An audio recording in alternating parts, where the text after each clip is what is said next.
Okay, here goes. Here's some numbers. 17 tests, average of 42. 40-odd ODIs for his country, average 35. 100-plus first-class matches, averages 40. 12 tons.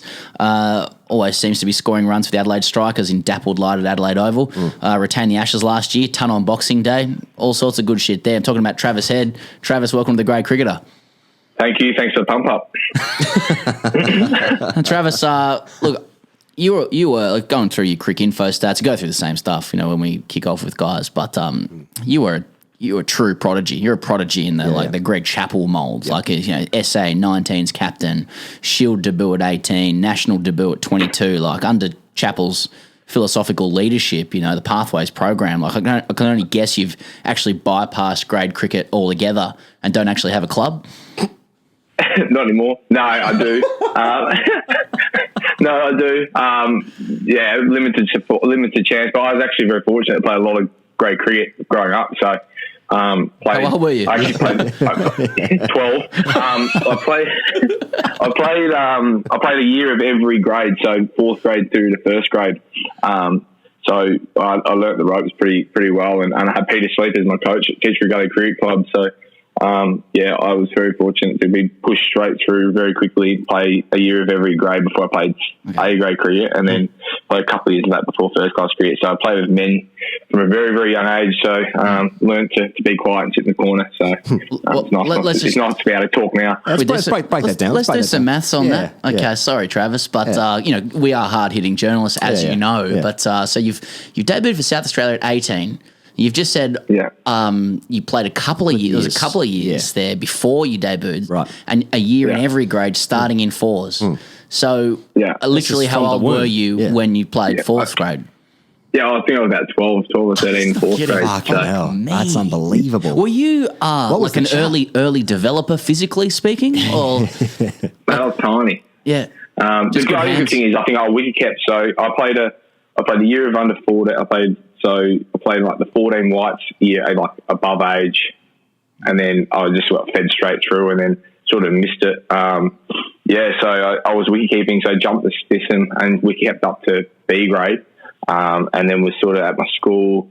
Sean Watt, who was in the school at Trinity College, wanted me to go to Adelaide Cricket Club with Dizzy and actually keep in the ones, and Peter Sleep said, you're crazy. You've got symbols. You can't catch them, and give them up. And in 2 years' time, you play state cricket, and pretty much to the day.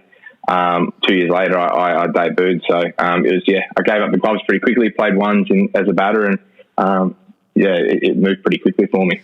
But, do you feel, because you started men's cricket so early, we're going off piste here now, but, do you feel you missed out from just dominating limp-wristed juniors growing up, as clearly a very talented player? Did you get enough chances to get into the local paper, with magnificent feats? Or were you spending your whole time, 500. Exactly, dealing with, nude men in change rooms who should be with their wives? Yeah, the warm-up chat would definitely grew me as a person pretty quickly. But no, I actually, it didn't groom me. No, sorry, that's just a bit of light humour. Still that chat anyway. But I actually liked it. I think it's a great way of growing up and not being that big fish. I guess I went through the system, and when I got to the 17s and 19s, I was able to have a couple of really, really good 19s years once I got into the South Australian 19s and the state carnivals and whatnot. So. It was, I guess, playing as men, you get hardened pretty quickly. You get sorted out pretty quickly, and I didn't dominate much until I got to those carnivals. But I think it was great. Maybe that's why I didn't get as many hundreds at the start of my career as I probably should have, and because I probably wasn't used to batting as much because you get found out in senior cricket. That's interesting. Well, obviously, you played 17 tests. We spent the last 10 minutes talking about your under-13 career, which is what you're on the show for, obviously. No, but I was just wondering, because, Pez at the top said, gave some great numbers there. You played in, state reps, under-19 captain, under-19 World Cups, ODI cricket, all this stuff. I'm just thinking, you've probably been the best player in your team for your entire life, probably until you get all the way up until Test cricket. And it's when was the first time where you were ever out of form? Have you ever been out of form until you get to Test cricket? Or have you just been the best player scoring runs religiously? It's actually quite funny. I think I batted at 6 or 7. I think I batted 6 and was about the last bloke picked in under 19 that World Cup, which I debated with Stuart Law, who was the coach, because I was the only one to been playing first class cricket in that team, other than Cummings, who wasn't in the team, he's only playing Test cricket, so didn't worry about him in the 19s. He was unavailable. There's no first class flights to Townsville.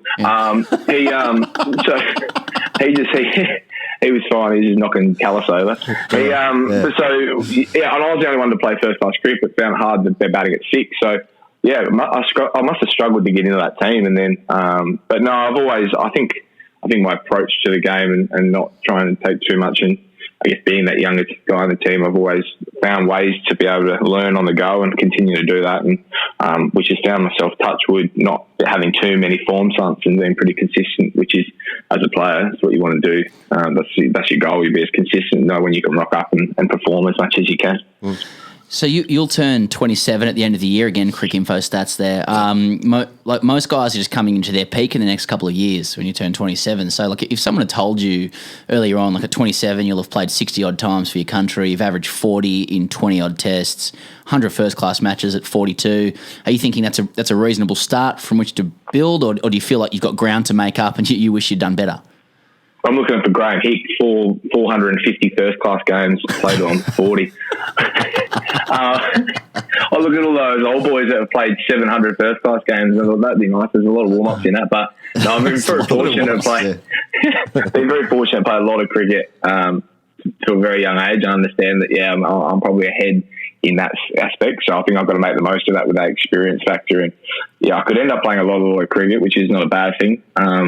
And hopefully the runs can stay with it, and I don't get the sack when I'm a bit older. But I want to just play as much as I can, and I'm absolutely loving it. So it's been nice to have a little force break at the moment. But I was meant to be at Sussex, really stacking up the first class games in the warm up. So I absolutely love it. Yeah. Well, you mentioned before about that under-19 World Cup. It's always quite good fun going back, like who was playing in your teams and who you're playing against and stuff. Like in the Australian team, let me just tell you who you played with, Travis. But like Cameron Bancroft was in the team, Ashton Turner, Curtis Patterson. Then in England there was Ben Foakes, Craig Overton, Ben Duckett, and then most notably probably from an international perspective, Quinton de Kock was playing for South Africa and Babar Azam was playing for Pakistan. And I always wonder, like with that under-19 World Cup, if you can tell even from that age, like those guys even then are just fucking absolute guns, or is the under-19 World Cup basically just like a schoolies week where you're just buying $8 UDL cans? It's one or the other. It's one or the other. Which one is it, Travis? Which one? Yeah, I'll say a mixture of both. Obviously we had a great time. It was very fortunate we were in Townsville, so we had a good time up there. And and the list that you've got, a lot of guys, we've played a lot of cricket together, and it's pretty cool to have the guy. We've had a pretty good graduate year in that, and a lot of guys playing for Australia in that team, and we all get along really nicely. I think we got Quinton de Kock got a first baller against us, so he was no good. Babar Azam and Babar Azam was into his 6th under-19 World Cup at that stage, so he was pretty experienced. He played a few before that, so we could tell he was going to be a freak. But it's pretty cool having I guess the guys you come up with. And I've played with Quinton at RC at Delhi, and obviously play a little bit against him and get along with him very well. So it's cool to come out of those years and have guys that you've played against and played with. You just mentioned this with Sussex before, Travis. So you've had him at the Strikers. You're going to have him at Sussex. Now you'll be united at the Sackers with him this year. Dizzy as the new South Australia coach. So are we about to see a bold new era of success with a woke vegan brand? Big nose in town, mate. He's unbelievable. You can't speak highly enough of Diz, and through that whole process, obviously he was a standout, and everyone in South Australia is absolutely frothing that he's coming. And everyone that I spoke to in town was just like, hurry up and sign it. And so there's a fair process that goes on, and it's nice to see him come out of that with the job and proving that, I guess. And he's an absolute unbelievable run at Yorkshire, and then he's done wonderful things at the Strikers and was able to get us that championship. And then he's done some really cool things with Sussex. Sorry. So he's a great communicator, great organiser. He's a fantastic guy, firstly, and builds really, really good relationships. So I think it's really good for the team, and obviously a very loved South Australian. So everyone in Adelaide is absolutely frothing it.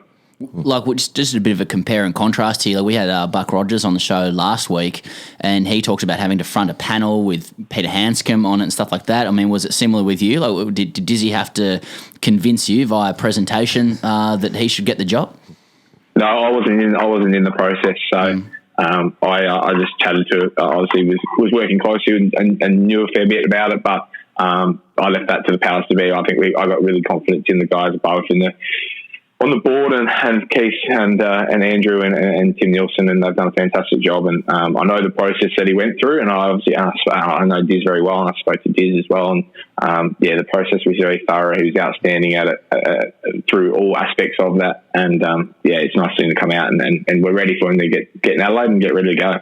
I just want to talk about something that you'd obviously hate to talk about, your Boxing Day 100. And I looked at the highlights again before we came onto air today, Travis, and into that test match, you sort of forget there was a little bit of pressure on you to score some runs, and then you bat really nicely, and I'll be the arbiter of how well you batted that day as well. But, you're batting really nice, you're scoring some runs, and then you're on 99, and then Tim Southey just floats up a nice 126 km/h half volley outside off stump, cream it through point, and you bring up the 100. I mean, when he bowled that ball, you must have seen that and gone, fuck yeah, I'm scoring 100 today. Mate, I think I faced about 60 balls in the 90s and had a tea break. And it's not like me normally just to sit around. I normally get on with it. So it was nice to get a little bit of a birthday present from him, which is nice. It was actually my birthday a couple of days later, so a nice little early one from him was very, very fortunate. So I've watched the highlights a lot of times as well. They're pretty good. But no, it's one of those things. It was a little bit. There's obviously a lot talked about my spot, and batting at 6 is the first guy to go out of the team, and I unfortunately found that out in the Ashes, and it's just one of those things. I understand that pressure's there, so it doesn't bother me too much. I know if I can go out and prepare for the games really well and perform, then I batted really well in Perth and threw it away again. So it was a big week leading up to the Boxing Day test, so it was nice to contribute. Travis, for a bloke averaging 40 at test level with comparable numbers to guys like Smith and Clark at the same stage in their career, like your early forays in the test side still seem like a bit of a roller coaster from the outside. Like one bad score and everyone's hammering you, as you said, 2 good scores and you're probably the next test captain. So I guess my question is, what's it like being scolded by Ricky Ponting for a poor shot in front of millions, and are you the next test captain? I think look at when I started my first class career, and I was shit house. I took over the captaincy averaging 27 after 30 games with no hundreds. I think that was a lot of pressure, and I think I've just bound to learn my game. So it's nice to get a bit of a head start on my test career, I guess, and be the other end of the spectrum and being averaging 40 and hopefully making that go further. And if I yip up a little bit, then it only drops down a little bit and I can get it back and know that, but I'm not fighting that. And I guess everyone looks at the averages, I'm under pressure, the runs. So it's nice to have a really good start. Now it's just about putting my foot down and improving my game, which I'm doing consistently and getting a lot better at that. And the leadership thing, it's obviously talked about a fair bit. There's a lot of guys, but I'm pretty sweet here in Adelaide at the moment, and I feel like I'm learning about myself a lot. So one of those things down the line, I'm never going to chase it. If it falls in my lap, then so be it. And I feel like I'm going to do a nice job. I've been able to help in the vice captaincy role, which I was surprised to get so early, but I think it's been a little bit like that. I've dropped into these positions a fair bit, but now I have a great respect for that and what it means, and I feel like I can help where I can. I can't believe it was a year ago, like literally almost to the day that it was a year ago when Australia retained the Ashes, and just another highlights package I'm watching on loop over and over. But day 4, Old Trafford, just trying to get that second win to at least secure the Ashes. Pat Cummins opening the bowling, first ball, Rory Burns. You're at sort of a catching wide mid-off and leading edge first ball. I mean, how little were you expecting that ball and that catch to come to you? And how, was there any part of it? Because the camera doesn't follow the ball. So it's a bit it was a little bit, it was such a loopy catch. Neither did I. That's what I was going to ask. You cannot be expecting that. Did you almost drop it? Geez, I moved well. When you're at mid-off, mid-off is the best position in the world. I don't know why anyone would want to go to slips and try and catch him. You stand at mid-off, tap the bowler on the arse, which you actually can't touch anyone now, so it's even better. Especially Cummins as well. Hard to resist. It's a shame. Yeah. Yeah, so, mate, I just stand there and you don't really, you just get cover drives caned at you if they bowl high volleys, but you don't really see it much at mid-off, so it's a fantastic position. Yeah. But you don't expect the old leading edge to come head high at you. Early days at Manchester, you can't see an absolute thing anyway. It's dark and cloudy and miserable. Yeah. The dark Duke, it was, lucky she got him. It didn't look like dropping it, but I didn't see it till pretty late. It was nice. Well, because the next ball is probably one of the most famous balls of the entire series, where Cummins just cleans up Joe Root with that unbelievable first baller.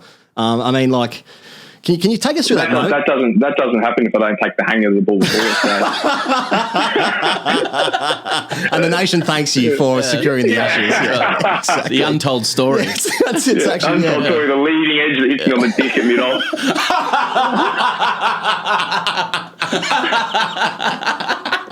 He caught it with his dick. I was going to ask about Cummins' ball to root, but you still want to talk about the catch. Yeah, that's fair. No, I just want to know, like, can you take us into that moment? Because I mean, it was such a, like, how important was Joe Root? Joe Root's wicket during that series, and in that moment after what happened in Headingley and all that, and did you realise like how good a ball actually was at the time, or was it just like, oh fucking you beauty, come on, come dog's on fire here? Yeah, it was a little bit like that, and then you see the replay, and obviously it was she's a pretty flat wicket for some blokes. But yeah, Cummo's always been able to see. Cummo's always been able to get that out of that, and I think you see the emotion, I guess, on the guys when you look at Joe getting out throughout the series, and Hoff getting him out at Lords early doors, and getting him out at Leeds, and I think the emotion that goes through that, and the scout, I guess, the skipper, and you want to put the pressure on him, and I think we did that throughout the whole series, and Cummo was able to come out with one of his better ones in one of the biggest games we were playing, so it's very impressive. Just on Old Trafford, Travis, going through your Insta, like I noticed the other day, you to commemorate the year since, like you posted a lone picture of the Old Trafford huddle, no words, no filter. Like it was dramatic, bordering on emo, to be honest. But like let's talk about the circuit after the game. Yeah. Like how good was it? Who was the most drunk at the Oval? Because everyone was drunk, and does the team regret being drunk at the Oval? Well, actually, the two photos I thought about putting up was that one, and then a photo of me and Lino out in the middle walking back with me with about a 4-litre bottle of Moe in my hand, drenched. So I opted that one. But yeah, I'm not big one on words and big one for stuff on social media. So I'll just nice and direct and just put it up. I thought it was a nice moment, big Hoff. So 12 months later. But no, the celebrations were great. The celebrations are great after every test, obviously, and every test match you win. There was question marks, obviously. Did we go hard enough? Did we go too hard going to the next test? But it didn't matter because I didn't play. So doesn't affect me. It's all good. When the question marks got thrown around, and maybe potentially why we lost last test, and did we go a bit hard? Then I just snuck out the back, so it was fine. They actually weren't. They actually weren't too bad. You'd be surprised. Obviously, it's such an important series, and I think such an important series on like something like that with the test. It was pretty quick around the corner. I know Edgbaston was pretty good fun. After the first one, we had a bit of a break, so that was a great night. I think you got to celebrate every win as you can. I think we did it the right way, especially for that test, especially how much it meant. We knew how important the last one was, and we lost that, but. A couple of days after that last test were pretty fun as well, having retained the Ashes in England. So, I got a good sleep on the way home. Well, speaking of celebrating the wins, Travis, I mean, how much did you celebrate the win against Pakistan last year when you became the third Australian in the history of cricket to win a test match without batting, bowling or taking a catch? Same pay, no pressure. It was... He's good at side mouth. He's good, yeah. No, bloody oath. Well, wouldn't you? I couldn't get dropped. Didn't get any runs. Didn't get a hit. Didn't get a bat. The only disappointing thing about that, and all jokes aside, I was bloody playing in Adelaide, and I love playing in Adelaide. I was looking forward to a hit, and a few of my mates giving me a cheer and giving me a pat on the back as I walked out the bat, and I didn't. So it was a bit flattening. Yeah. So I make sure I'm in there this year to try to get another game at Adelaide Oval because I love playing test match cricket there, but. Interesting game to be playing. Yeah. Looking forward to India this summer, Travis. The last time they were out here, there were no tons from Aussie players. No one averaged over 40. 3 of the 4 bowlers averaged over 30 with the ball. So just for our Indian fans out there, importantly, who worries you more, Kohli or Pujara? Jesus, I hope he's not back. I hope he's out of form when he gets here. Well, he wouldn't have played for a while, but he had one of the great series I've seen. And hopefully he doesn't start like that again. It'd be nice. I think we've come a long way from there. We've obviously got a couple of additions into the side with Steve and Davey, and but yeah, it's they were incredible last time. It was a good learning curve for me. My first couple of tests to just be in the dirt for 3 days straight and watch a bloke go about his business, and I learned a lot from that and took a lot from that. So I think we bowled well to Kohli. He obviously played well in Perth, but we started well against him. But yeah, Pujara, he was the bowlers didn't like him too much. Just to follow up sort of earnestly about, like, one of our observations and just having the privilege of chatting with a few of the bowlers and stuff for the last few years is that, like, there does seem to be, or like we tend to observe, like, this massive respect for Pujara, and I don't know if it's just based on the last series or whatever, but like inside the dressing room, like, would you say that the guys would be as detailed in their plans to Pujara as Kohli, and is he as big, if not a bigger threat, to the Australians? I think across the board, our guys are well planned for everyone. I don't think they miss anything with anyone. Obviously, there's a lot more chat that probably goes to him because he's got that many runs against the boys. We need a pretty good plan, but I think the respect probably comes not just from that series, but you look at series in India where he's got some big double hundreds. He's put the guys to the sword a few times over there, and he does it consistently. He's an unbelievable player. He just sits in there. He's your old school fashion. Stays in there, just blocks the absolute hell out of him. So doesn't play many shots. Disappointed not seeing him in the IPL. I'm not sure why he's not playing that format of the game, but he just eats Red Bull cricket. So he's been fantastic against us and in England, India, and Australia.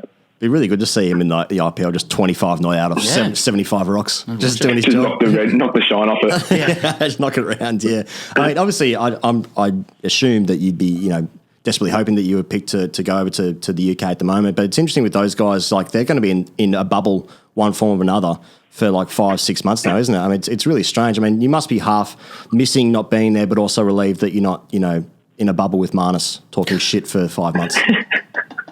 Like, I don't drink coffee, so that's one reason not to hang out in his room. I'm I was obviously shattered that I wasn't on tour. I was preparing myself the best way I could for that tour, and that's how it is. But I was preparing myself for a pretty long stint in the hub. I went out and brought the new Formula One game on PlayStation and told Jessica that I'm going to get real good at it. I need the steering wheel as well, which I didn't get over the line. I'm going to take it to the hub, and I didn't get picked, and I haven't played F1. So she's sitting there going, "You're an idiot." So, but yeah, no, I'm preparing for. I'm looking forward to it. I think the hub is a unique position. You look at the AFL teams at the minute that are loving it, and the hype around some of them, obviously at the top of the ladder, are loving it, and the shit teams are hating it. So, but you just got to embrace it. You're with the boys. You're pretty fortunate to be doing what you're doing and having this time out, missing it. You actually miss them. So, I'm sure the first week and a half will be great in the hub, and then the next 6 will be a bit of a grind with some of them. But it's like England. You're on the bus together the whole time. You might as well room together with the whole time. So it's good fun. And of course, if the AFL loves it, then it must be good. Travis Head, thanks so much for joining us on the show, mate. Wishing you all the best for the summer, and hopefully you do kick on with that, average of 40 that you have. I thought you were saying Formula One game. Yeah, that's right. And for the Formula One game and your steering wheel and going from bubble to bubble. No, I look forward. Thanks, guys. Thanks for having me. It's awesome chat.